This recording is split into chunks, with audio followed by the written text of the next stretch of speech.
Hello and welcome to my channel. I'm Fornax and today I want to talk about the first act of Path of Fire and share my thoughts about the storyline and its presentation. This series will initially cover the Path of Fire storyline so far and will continue as Living World episodes release. Needless to say, there will be story spoilers ahead. So if you have not already played through Path of Fire's Sparking the Flames, you need to jump ship now and come back when you're finished, because I want to know what you think about this installment. I will be sharing your thoughts and ideas at the start of the next episode, where we will continue to unpack Act 1. Now, to be clear, Act 1 includes Sparking the Flame, Blazing a Trail, Night Fires and The Sacrifice. I will be doing videos on each of these episodes, I think trying to compress all of this into a single installment would be an information overload and a video of about 17 hours, so I'm not going to do that. So let's jump into it. Now, even before the launch of Path of Fire, we saw a small amount of in-game foundation building for the Path of Fire story with the arrival of a group of Elonian refugees in Lion's Arch. This was a minor change to the persistent universe, but it was very welcome indeed. The dialogue sets the tone for Act 1 and some elements of Act 2 as well.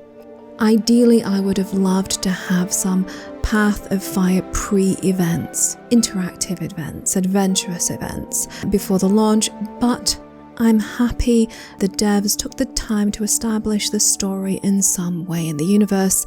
So many thanks to the narrative team.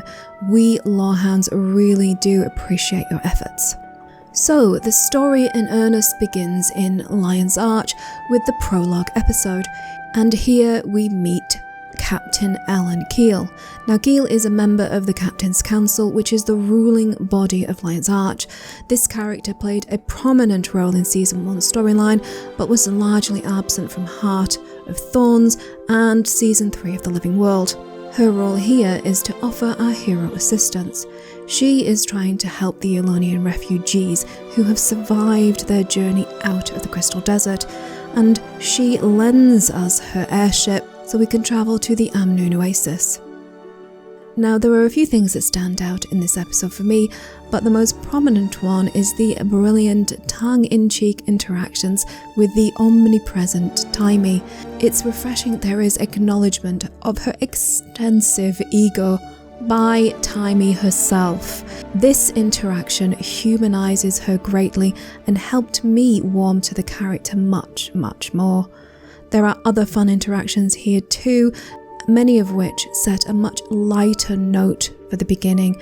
I recommend anyone who did not have time to jump back into this first instance and do so.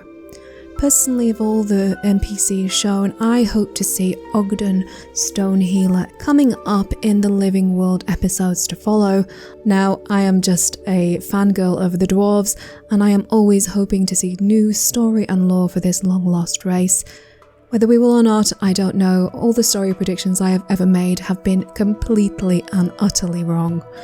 So, we bid a fond farewell to Lion's Arch, jump aboard Ellen Keel's ship, promising to try not to destroy it completely on the journey, and we are rewarded with this beautiful cutscene.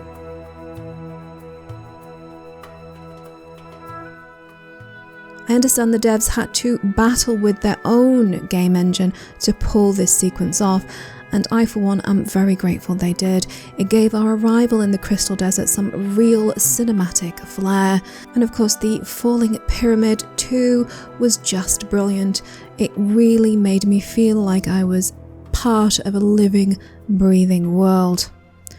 Now, once we are here and off the ship, we are straight into the action, battling the forge inside the pyramid. Again, breathtaking environment to be in.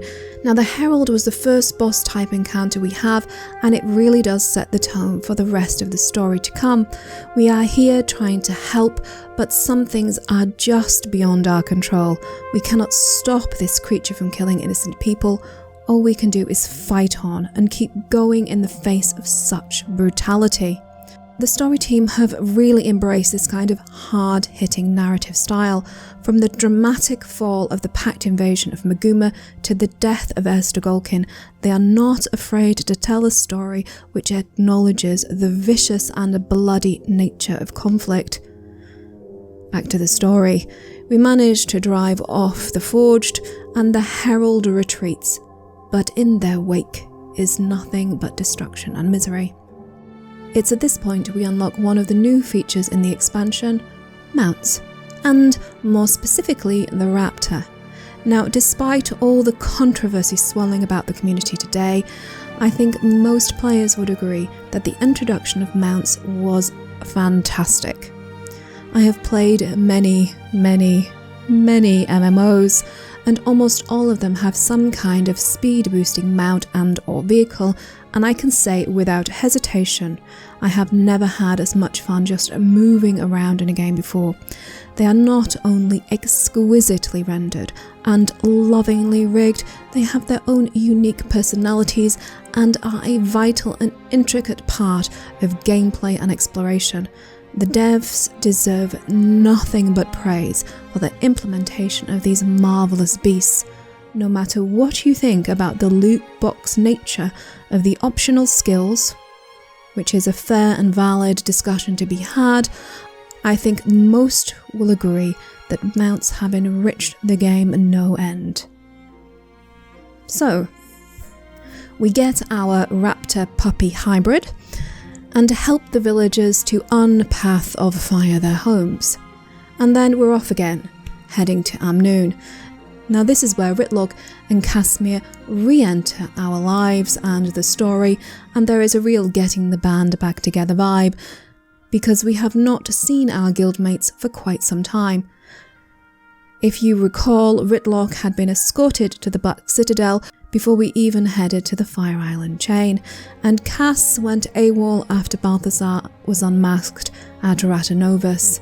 Now there is a real pleasing awkwardness to this reunion, not just because the relationship of Cass and Jury is still very much fluid and a sore point for poor old Cass, but because Rytlock is still unwilling to share what happened to him before the events of Heart of Thorns. For anyone who does not recall the story, he leapt into a rift following Sahothan, his beloved sword. How he managed to return from the mists at the start of Heart of Thorns has been kept secret, and we are again left in the dark.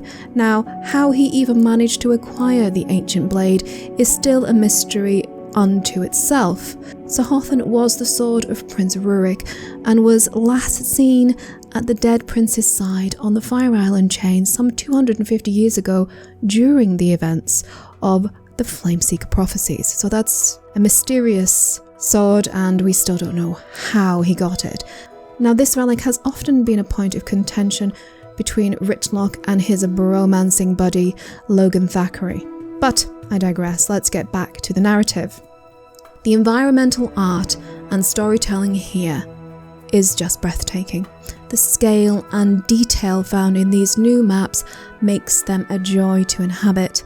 With each expansion, the devs move the game forward in both storytelling and visual mastery, and they have managed here to marry the two to brilliant effect.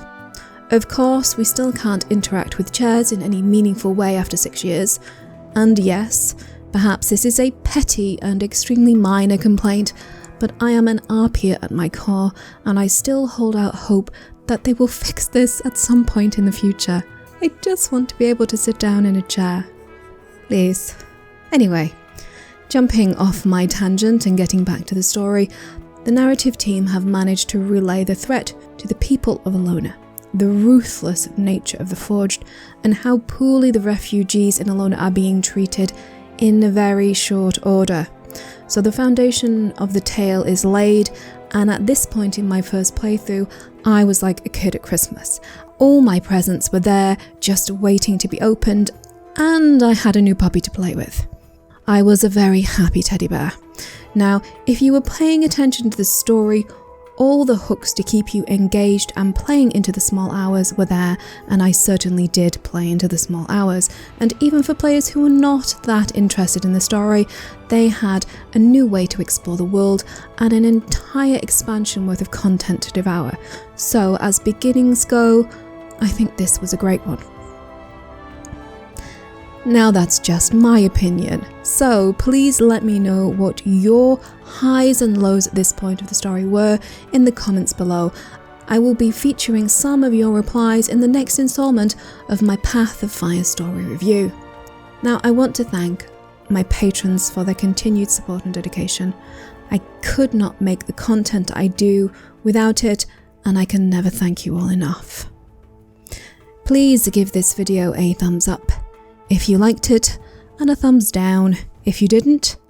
And as always, thanks for watching.